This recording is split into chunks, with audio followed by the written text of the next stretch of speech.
Sir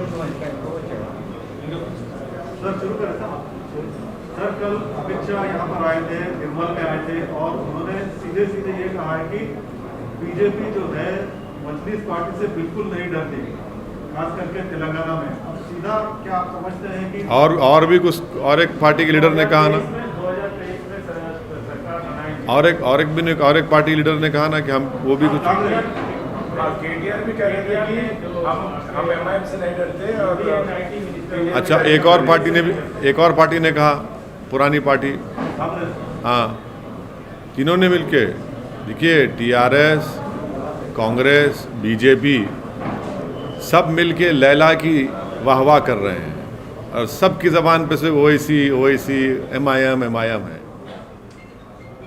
इनको हमारे सिवा कोई नज़र आता ही नहीं है ना। क्या बात है यार, अच्छी बात है, चलिए, मगर इनको हम इन तमाम को बोलना चाह रहे हैं कि हम भी किसी से नहीं डरते, हम सिवाय अल्लाह के किसी से नहीं डरते, बस। और क्या है, पॉलिटिकली क्या आप समझते हैं कि बीजेपी जो है आपको टारगेट करके पॉलिटिकल माइलेज ज़्यादा देगी? देखिए अमित शाह साहब को, होम मिनिस्टर को बड़ी तकलीफ़ है कि वो हमारे कॉन्स्टिट्यूंसी में आए थे, चार मीनार के दामन में आए, दोनों वार्ड लूज़ कर गए। उत्तर प्रदेश के मुख्यमंत्री को हमारी कॉन्स्टिट्यूंसी में 4 घंटे फिराया, कुछ फ़ायदा नहीं हुआ, हार गए। तो उनको वो बड़ी तकलीफ़ है, इसीलिए वो अपनी तकलीफ़ का इजहार कर रहे हैं। दूसरों को भी तकलीफ़ है, तो हम भी किसी से नहीं डरते। ये बार बार ये लोग डर की बात क्यों करते? डरने की बात, डेमोक्रेसी में डर क्यों हो रहा है? और डेमोक्रेसी में माइनॉरिटीज़ को कॉन्फिडेंस दिलाना ना, आप तो मेजॉरिटी हैं, आप तो रूलिंग पार्टी हैं दिल्ली के, आप तो शाह साहब हैं, तो आपकी ज़बान से डर क्यों निकल रहा है? आपकी ज़बान से तो उम्मीद की बात होनी चाहिए। क्या आपसे डर रहे हैं सर वो? नहीं, मुझसे क्यों डरना चाहिए?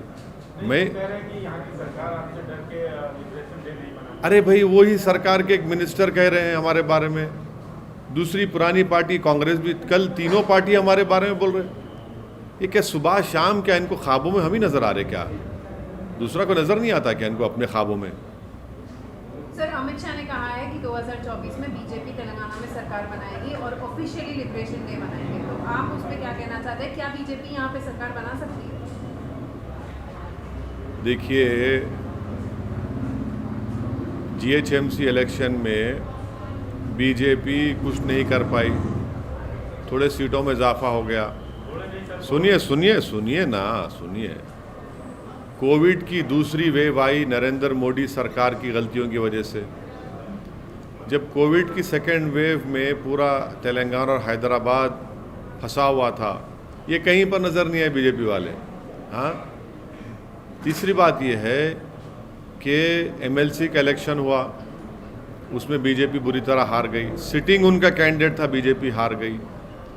फिर एक असेंबली इलेक्शन हुआ, नागार्जुना सागर में डिपॉजिट चली गई। अब ये कौन सी दुनिया की बात कर रहे हैं? लड़िए, इलेक्शन लड़ना आपका डेमोक्रेटिक राइट है, हर पार्टी को लड़ना चाहिए और जनता जवाब देगी, तेलंगाना की आवाम जवाब देगी इंशाअल्लाह ताला उसको।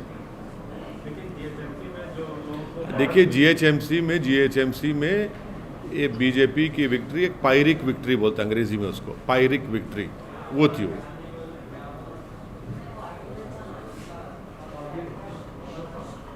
सर ये प्रधानमंत्री जो सीईओ मीटिंग में कहे कि वो भी रेडिकलाइजेशन के खिलाफ है और मॉडरेट जो है बात को पसंद करते हैं। देखिए, हमारा मानना ये है कि रेडिकलाइजेशन जहाँ कहीं भी होता है, जिस किसी समाज में होता है, वो उस मुल्क, उस कंट्री, उस देश के लिए, रूल ऑफ लॉ के लिए ख़तरा है। हम प्रधानमंत्री से ये जानना चाहेंगे कि कानपुर में एक 10 साल की लड़की अपने बाप को बचा रही थी, एक मॉब जमा होकर मार रहा था उसको, वो क्या रेडिकलाइज नहीं हुआ मॉब? वो एक आदमी चूड़ियाँ बेचता है तो उसको चूड़ियाँ बेचने की इजाज़त नहीं है, क्योंकि उसका नाम मुसलमान है, क्योंकि वो एक मुसलमानों में ओबीसी मंसूरी बरादरी से उसका ताल्लुक़ है, उसका ताल्लुक़ चौरी चौरा के बुज़ुर्गों से। और फिर तीसरा ये है कि जो जितने मॉब लिंचिंग के वाक़यात हो रहे हैं, वो जो लोग नारे लगा रहे हैं जंतर मंतर पर, वो भी तो रेडिकलाइज हो चुके हैं। तो हम प्रधानमंत्री को कह रहे हैं कि यकीनन रेडिकलाइजेशन किसी भी देश के लिए, रूल ऑफ लॉ के लिए थ्रेट है, और प्रधानमंत्री को ये रेडिकलाइजेशन की जो मिसालें मैं पेश किया हूँ उस पर भी प्रधानमंत्री को उस पर कंडेम करना चाहिए, उसकी मजम्मत करना चाहिए। और प्रधानमंत्री को ये भी बोलना चाहिए कि एक स्टेट का मुख्यमंत्री अब्बा जान कहता है, वो क्या प्रधानमंत्री उससे मुत्तफिक हैं उनकी उस भाषा से? और क्या ये जो अपने आप को सेकुलर कहते हैं वो चचा जान बोलता है, तो क्या वो भी उससे मुत्तफिक हैं? ये लोग रेडिकलाइज नहीं हुए क्या? ये भी रेडिकलाइजेशन है। तो प्रधानमंत्री से हम उम्मीद करते हैं कि वो इन तमाम रेडिकलाइजेशन को भी नोटिस लेंगे और इसका रोकथाम करेंगे।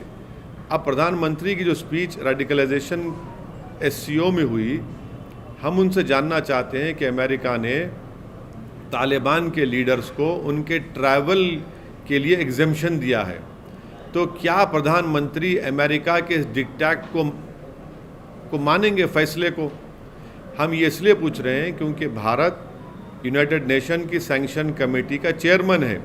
तो क्या अमेरिका के हुक्म पर, क्या भारत अमेरिका के हुक्म को मानकर तालिबान के इन तमाम लीडर्स को डिलिस्ट करेगा, या फिर इनको UAPA की टेरर लिस्ट में इनका नाम शामिल करेगा? ये प्रधानमंत्री को बताना पड़ेगा, क्योंकि अमेरिका ने तालिबान के लीडर्स के ट्रैवल के एग्जेम्पशंस दिए हैं। तो फिर क्या हम भी उसको मानेंगे क्या? ये देश को बताना चाहिए मोदी सरकार।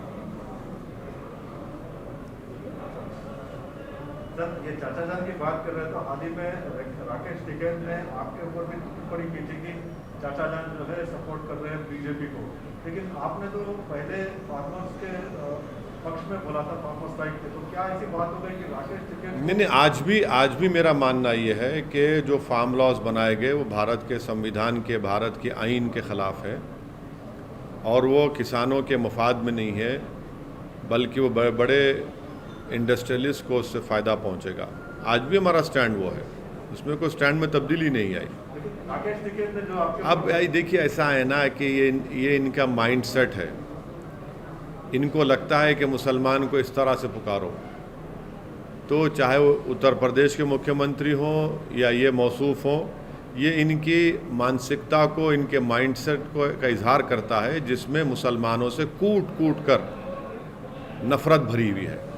तो मुझे कोई फ़र्क नहीं पड़ता, ये देश देख रहा है, उत्तर प्रदेश के मुसलमान इसको सुन रहे हैं, देख रहे हैं, और इसको अंग्रेज़ी में कहते हैं dog vigil politics.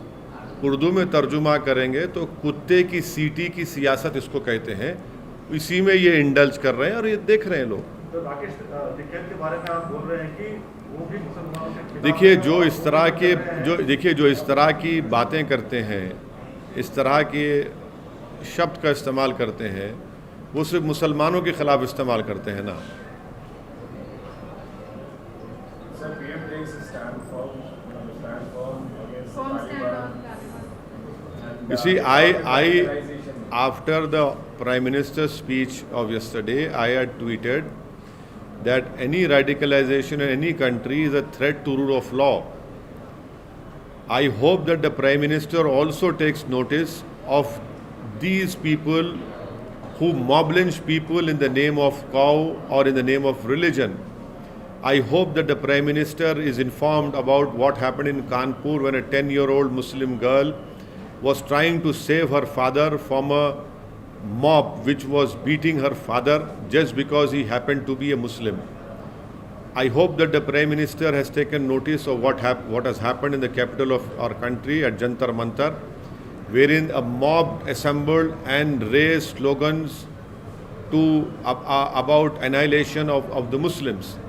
This is also radicalization. The Prime Minister, I'm sure, would disagree or agree, I don't know, when the Chief Minister of the biggest state of our country says Abba Jan.